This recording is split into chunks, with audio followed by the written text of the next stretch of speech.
Hello students and welcome back to our YouTube channel. आज के class में हम लोग इंडियन कॉन्ट्रैक्ट एक्ट का एक बहुत ही इंपॉर्टेंट टॉपिक पढ़ेंगे, that is capacity of parties. Capacity of parties का मतलब क्या होता है कि कॉन्ट्रैक्ट के अंदर कौन एलिजिबल है कि वो पार्टी बन सकता है कॉन्ट्रैक्ट का, कौन कौन कॉन्ट्रैक्ट में एंटर कर सकता है और कौन कौन ऐसे व्यक्ति हैं जो डिसक्वालिफाइड हैं, जो कि कॉन्ट्रैक्ट में एंटर नहीं कर सकते। कैपेसिटी का मतलब होता है कैपेबिलिटी ऑफ पार्टीज, मतलब capabilities to enter into a valid contract. ठीक है, देखना, capacity refers to competence of the parties to make a contract. It is one of the essential elements to form a valid contract. एक valid contract बनाने के लिए एक बहुत ही important element है ये। Every person is competent to contract who is the age of majority. Majority का मतलब होता है 18 साल या उससे ज्यादा। ठीक है, according to the law to which he is subject to and who is of sound mind. Sound mind का मतलब जिसका दिमागी स्थिति ठीक है, साउंड है वो, है ना, एंड इज नॉट डिस्क्वालिफाइड। तो तीन प्रकार का रिक्वायरमेंट है इसमें। पहला, मेजॉरिटी होना चाहिए, मेजॉरिटी का मतलब 18 साल या उससे बड़ा होना चाहिए। दूसरा, साउंड माइंड का होना चाहिए। और तीसरा, लॉ के द्वारा डिस्क्वालिफाइड नहीं होना चाहिए। ठीक है, एनालिसिस ऑफ सेक्शन 11, ये सेक्शन नंबर 11 है इंडियन कॉन्ट्रैक्ट एक्ट का। This section deals with personal capacity of 3 types of individuals only. Every person is competent to contract who has attend the age of majority, is of sound mind and is not disqualified. ठीक है, तो सबसे पहला एक एक करके topic पढ़ेंगे। First topic है एज ऑफ मेजॉरिटी। तो माइनर के रिलेटेड क्या रूल है? माइनर का मतलब है जो 18 साल से कम है, बच्चा है, बच्चा, उसको बोलते हैं माइनर। तो इंडिया में बच्चा किसको बोलते हैं? जो कि 18 साल या उससे, 18 साल का नहीं, 18 साल से कम है, उसको बोलेंगे माइनर।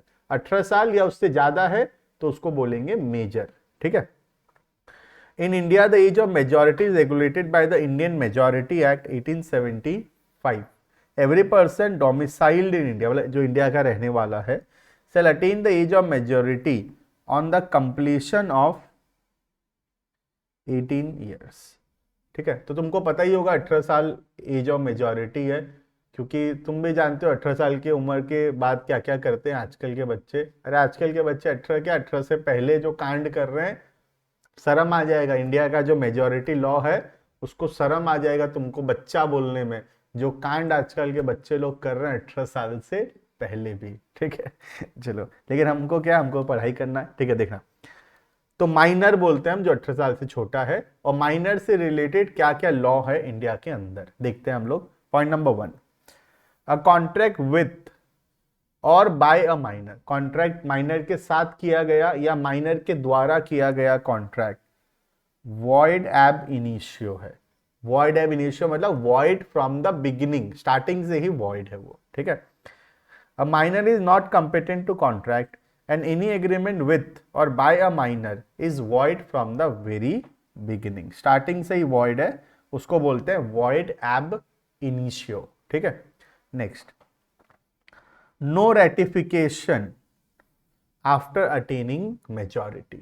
अगर कोई बच्चा जब वो छोटा था, 18 साल से कम था, कोई कॉन्ट्रैक्ट किया है और उस कॉन्ट्रैक्ट को रेटिफाई कर रहा है, ठीक कर रहा है, कब? 18 साल के बाद, तब भी वो कॉन्ट्रैक्ट वैलिड नहीं होगा। ठीक है, तो माइनॉरिटी के समय किया गया कॉन्ट्रैक्ट को वैलिड नहीं किया जा सकता even after attaining the age of majority. ठीक है, देखना, a minor can not ratify the agreement on attaining majority age the original agreement is void. क्योंकि पहला एग्रीमेंट ही वॉइड था तो उसको हम रेटिफाई नहीं कर, रेटिफाई मतलब बाद में ठीक करना, बाद में वैलिड करना। And a void agreement can never be ratified. For example, a minor makes a promissory note, promissory note मतलब वही बिल ऑफ एक्सचेंज, ठीक है, उसी के टाइप का, in the name of Y.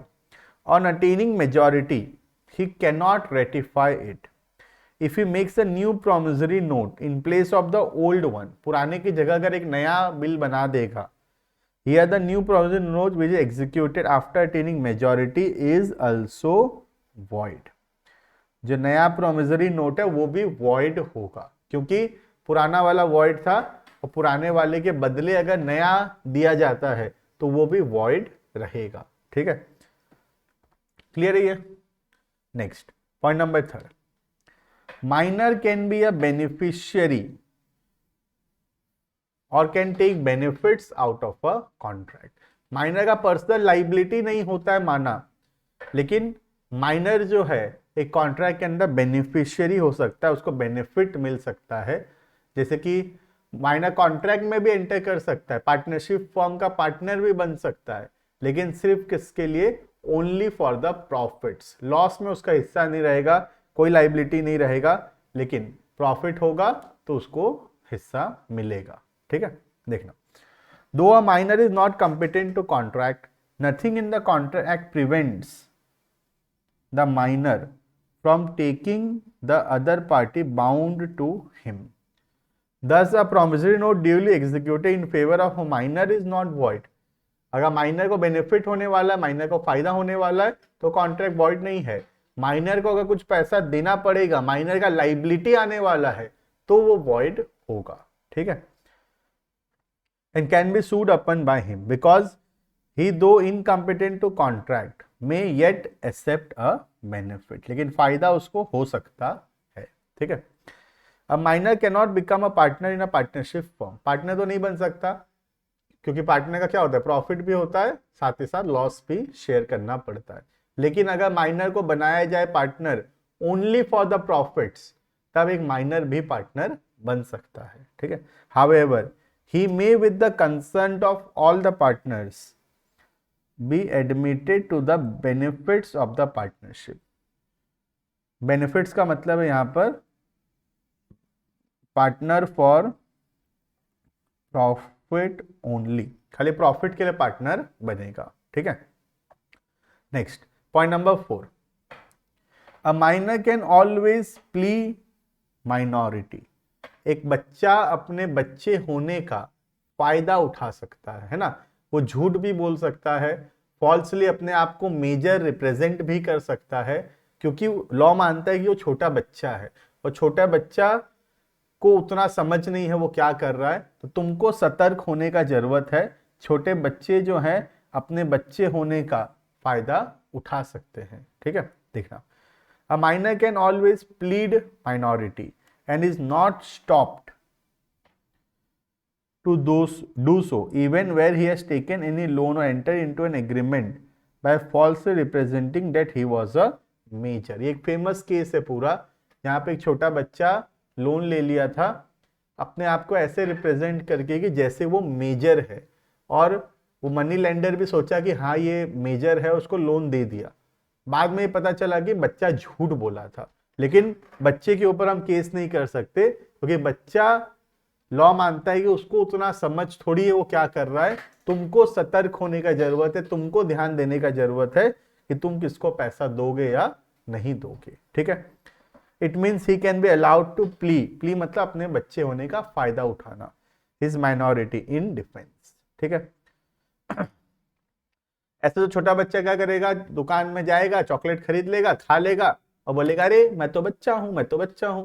तो ऐसा भी नहीं चलेगा। तो इसके लिए पॉइंट नंबर 5 का लॉ बनाया गया, लाइबिलिटी फॉर नेसेसरीज, जो बोलता है कि अगर कोई नेसेसरी सामान, कोई जरूरत का सामान, लग्जरी नहीं नेसेसरी, ठीक है, कोई जरूरत का सामान अगर माइनर को पहुंचाया गया है, दिया गया है, तो माने माइनर पर्सनली लायबल नहीं है, लेकिन माइनर का जो प्रॉपर्टी है वो लायबल होगा, और सामने वाला व्यक्ति माइनर के प्रॉपर्टी से पैसा रिकवर कर सकता है। ठीक है, देखना, a claim for necessary supply to a minor is enforceable by law, but a minor is not liable. Minor liable नहीं है, that he may promise and never for more than the value of the necessaries. There is no personal liability of the minor, but only his property is liable. ठीक है, necessary means those things that are essentially needed by a minor. They cannot include luxuries or costly or unnecessary articles. समझ में आ रहा है? तो ये जो law है पॉइंट नंबर 5 का सिर्फ नेसेसरी के लिए है, जरूरत, लग्जरी के लिए ये नहीं है। क्लियर है ये? Next point number 6, contract by guardian how far enforceable. तो लॉ बोलता है कि एक माइनर के जो पेरेंट्स है, गार्जियन मतलब उसके देखरेख जो करते हैं, जनरली पेरेंट्स होंगे, वो उसके बदले कॉन्ट्रैक्ट में एंटर कर सकते हैं। ठीक है, देखना, though a minor agreement is void, his guardian can under certain circumstances enter into a valid contract on minor's behalf, where the guardian makes a contract for the minor which is within his competence and which is for the benefits of the minor, there will be valid contract which the minor can enforce। अगर minor के फायदा के लिए है तो minor उसको enforce कर सकता है।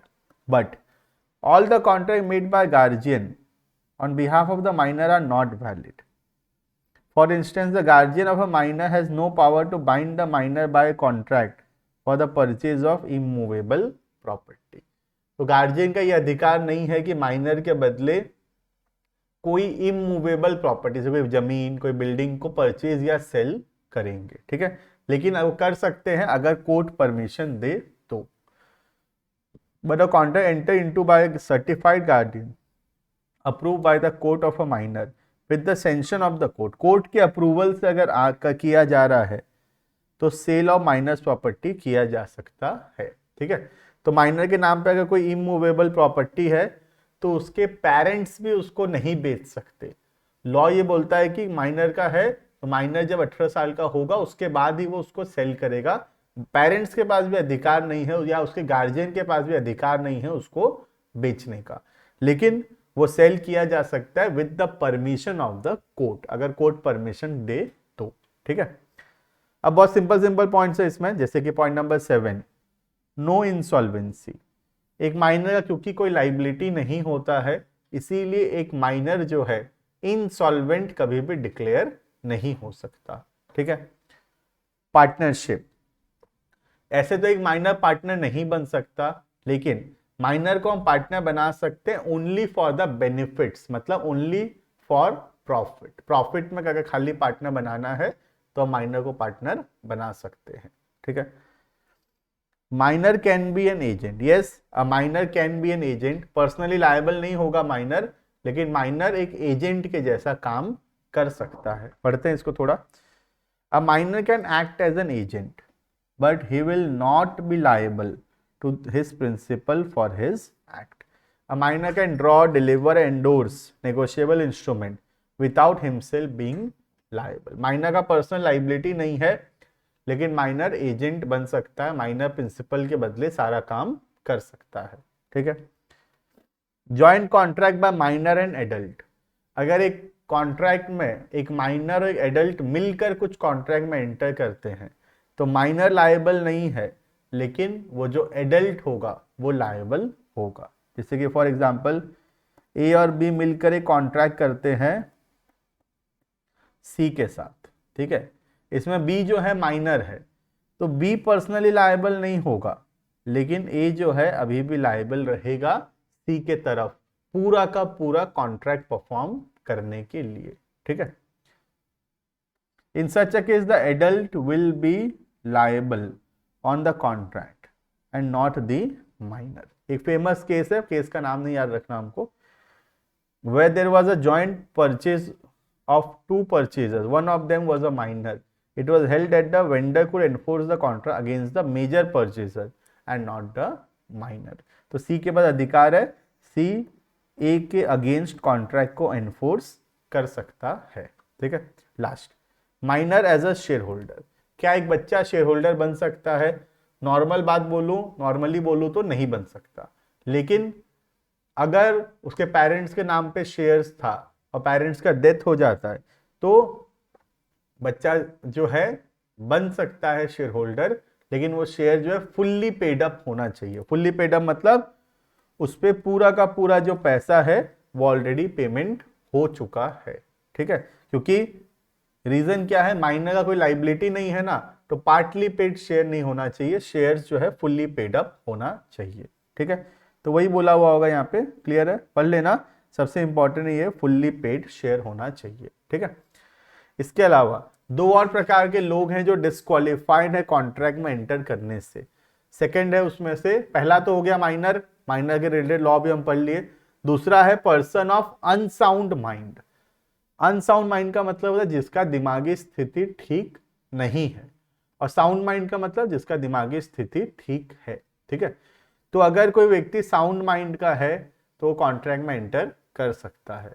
लेकिन अगर कोई व्यक्ति अनसाउंड माइंड का है, जैसे कि लुनैटिक्स हो गए, या कोई बहुत ज्यादा सीवियर डिजीज से अभी सफर कर रहा है, या कोई ड्रंकर होगा, पी पा के पड़ा रहता है तुम्हारे जैसे, है ना, तो वैसा जो आदमी लोग है वो कॉन्ट्रैक्ट में एंटर नहीं कर सकते। ठीक है, according to section 12 of the Indian contract act, a person is said to be of sound mind for the purpose of making a contract at the time when he makes it capable of understanding, जो उसमें समझ है, ऐसी स्थिति में कि बात को समझ सके वो, and forming a rational judgement, अपना दिमाग लगाकर डिसीजन ले सकता है। अगर वो स्थिति में है तो उसको हम साउंड माइंड बोलेंगे। ठीक है, a person who is usually of unsound mind, हमेशा दिमागी तौर पे ठीक नहीं रहता है, बट ऑकेजनली ऑफ साउंड, कभी कभार ठीक रहता है, जनरली तो उसका दिमाग खराब ही रहता है, पागल है वो। ठीक है, कभी कभार ठीक रहता है, लेकिन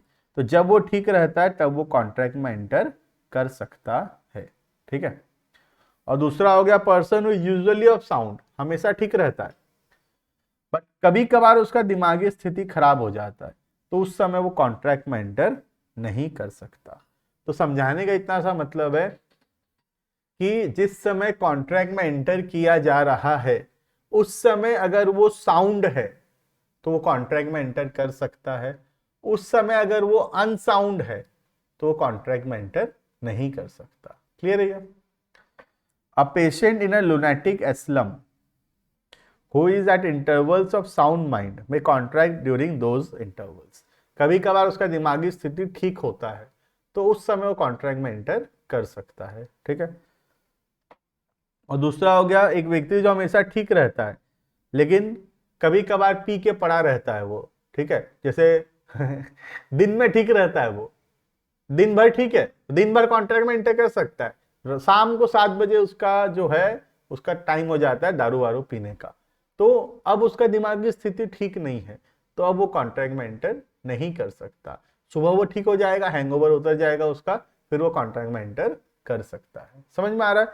तो जब वो ठीक है तब वो कॉन्ट्रैक्ट में एंटर कर सकता है, जब वो अनसाउंड है तब वो नहीं कर सकता। सिंपल सा लॉ है। ठीक है, इसके अलावा एक लास्ट का है contract by disqualified person. Law के द्वारा कुछ लोगों को मना किया गया है कि उनके साथ हम कॉन्ट्रैक्ट में एंटर नहीं कर सकते। ठीक है, जल्दी जल्दी पढ़ लेंगे उसको। Beside minors and person of unsound mind there are also other persons who are disqualified from contracting partially or wholly, so that contract by such persons are void. The following persons fall under this category: foreign sovereigns and ambassadors, जो embassy लोग होते हैं। दूसरा alien enemy, वो country के लोग जिसके साथ हमारा वॉर चल रहा है। कॉरपोरेशन मतलब कोई कंपनीज, ठीक है। कॉन्विक्ट्स मुजरिम या इंसॉल्वेंट पर्सन्स, इनके साथ हम कॉन्ट्रैक्ट में एंटर नहीं कर सकते। तो 3 रिक्वायरमेंट है, पहला मेजॉरिटी होना चाहिए, दूसरा साउंड माइंड का होना चाहिए, और तीसरा डिस्क्वालिफाइड नहीं होना चाहिए। ठीक है, this is all about capacity to parties, और ये एक बहुत ही इंपॉर्टेंट एसेंशियल एलिमेंट है एक वैलिड कॉन्ट्रैक्ट का। ठीक है, वीडियो पसंद आया तो लाइक करना, शेयर करना, सब्सक्राइब करना चैनल को, और बाकी पुराने वीडियोस देखने के लिए चैनल के प्लेलिस्ट में चले जाना। मिलता है नेक्स्ट वीडियो में। Thank you and bye bye.